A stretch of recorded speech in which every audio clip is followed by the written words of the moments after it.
तुम बस हाँ कर दो। माधवदास जी बोले नियम तो बता, तो हमने कभी चोरी करी नहीं, हमको पता नहीं है। तो जगन्नाथ जी बोले सबसे पहला नियम, बोले क्या? फुर्ती रखनी है, लेकिन फुर्ती में आवाज नहीं करनी है।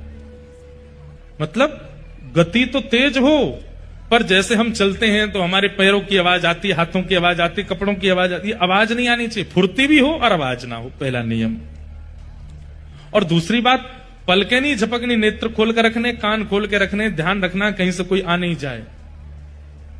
बोले अच्छा, और कोई नियम? बोले ये दो तुम निभा लेना, बाकी मैं संभाल लूंगा।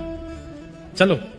माधवदास जी बोले कहां जाएंगे चोरी करने? कौन गोपी यहां, कौन गोपी के यहां जाओगे? बोले गोपी गोपी के यहां नहीं जाएंगे। तो बोले ये जो राजा हैं जगन्नाथपुरी के, इनके बगीचा में खूब सुंदर सुंदर कटहल होते हैं, और देखो ये हम हमारे लिए भोग लगाने भेजते नहीं है, हमको कटहल खाने का मन कर रहा है, कटहल की चोरी करके आएंगे।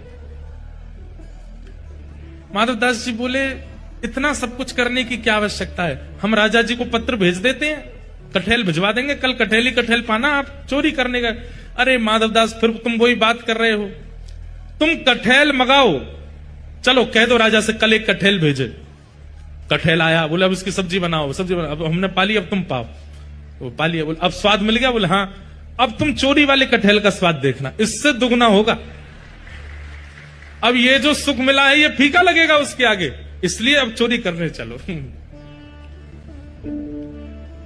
माधवदास जी बोले ठीक है। तो बोले मैं रात में मेरे को सिंह द्वार पे मिल जाना। वो सिंह द्वार पे नहीं, दक्षिण द्वार पे मिलना। सिंह द्वार पे तो सब खड़े रहते हैं, रात में सोने नहीं देते, बैठ जाते हैं वहां पे। कई भक्त रात भर नाम कीर्तन करते हैं, सबको पता चल जाएगा मैं निकला हूं। दक्षिण द्वार पे मिलना।